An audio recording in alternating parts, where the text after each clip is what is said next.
सुग्रीव जी की ओर से सिफारिश करने आए। हनुमान जी बोले बस प्रभु यही अंतर है, परिस्थिति दोनों की एक जैसी है, पर एक उसी परिस्थिति में गा रहा है, दूसरा उसी परिस्थिति में रो रहा है। आपके जीवन में चिंतन है और सुग्रीव के जीवन में चिंता है। तन बहु व्रण चिंता जर छाती। तो मैं समझता हूं कि चिंता वाले को चिंतन वाला मिल जाए तो उसका भला हो जाए, कल्याण हो जाए। इसीलिए परिस्थिति एक जैसी है, मन स्थिति एक जैसी नहीं है। आप सुग्रीव के पास चले चलिए। भगवान बोले क्यों चले चले, है कौन सुग्रीव? कहा दास। सो सुग्रीव दास तव आहाई। भगवान बोले अद्भुत दास है जो वहीं बैठा है और तुम्हें भेजा कि जाओ हमारे स्वामी जी आए, उन्हें बुला लाओ। कह देना दास ने वहीं याद किया है। ये दास है। दास तो वह है जिसमें दैन्य हो, खुद आवे, चरणों में प्रणाम करे, हाथ जोड़े, प्रार्थना करे। दास तो है नहीं। ऐसे कहने को कोई दास हो। एक सज्जन थे, उनको दास कहने की बहुत आदत थी, अपने को बराबर दास ही कह के बोलते थे। जो भी मिले बड़े हुजूर गरीब पर दास को आज्ञा करें, दास क्या सेवा करें। दास अच्छा भाव था, लेकिन कहते कहते आदत पड़ गई अपने को दास कहने की। वो जिस जगह काम करते थे तो उनके बड़े अधिकारी से उनका झगड़ा हो गया, क्रोध आ गया उन्हें भी। तो क्रोध में भी वो दास बोलना नहीं छोड़ पाए।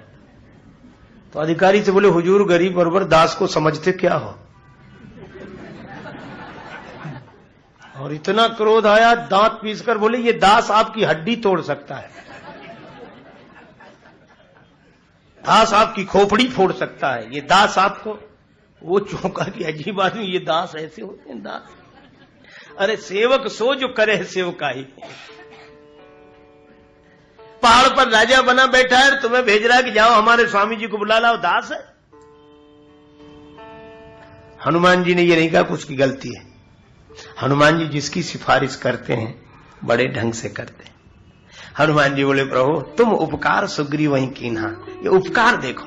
हनुमान जी ने कहा है कि प्रभु संसार में दो तरह के मरीज होते हैं। एक मरीज तो वे जिन्हें थोड़ा बहुत बुखार आया, चादर ओढ़ी डॉक्टर के पास, डॉक्टर साहब देखना कल से जरा बुखार है, दवा दी ठीक हो गए। और दूसरे मरीज वे जो उठे ही बैठ ना पा रहे हो, वह तो डॉक्टर के पास चलकर नहीं जा सकते, डॉक्टर को ही उनके पास आना पड़ेगा। तो हनुमान जी बोले प्रभु सुग्रीव ऐसे वैसे मरीजों में नहीं है जो आप तक आ जाए, उसके पास तो आपको ही चलना पड़ेगा। भगवान बोले लेकिन दास के यहां बिना निमंत्रण के। हनुमान जी बोले एक काम करो, कुछ ऐसे भी संबंध होते हैं जहां निमंत्रण की जरूरत नहीं होती।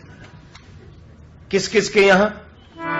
यद्यपि मित्र पितु प्रभु गुरु गेहा, जाइए बिनु बोले न संदेहा।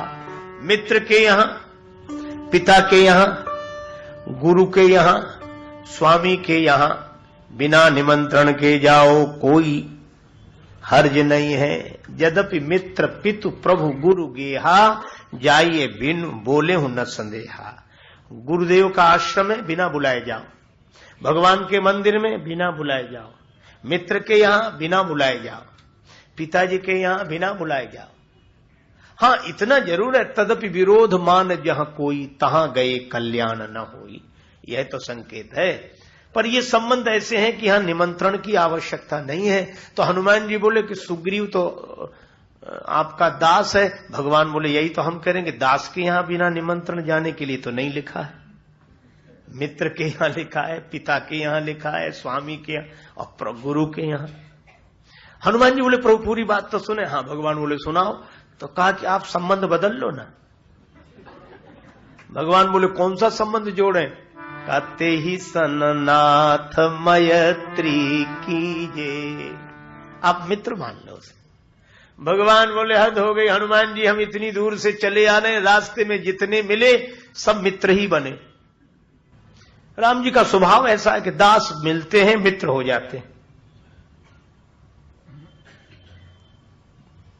केवट मिला तो मित्र, कोलभील मिले तो मित्र, निखादराज मिले तो मित्र, जो देखो सब कह दे हमारे मित्र हैं, मित्र, वे तो हमारे मित्र हैं।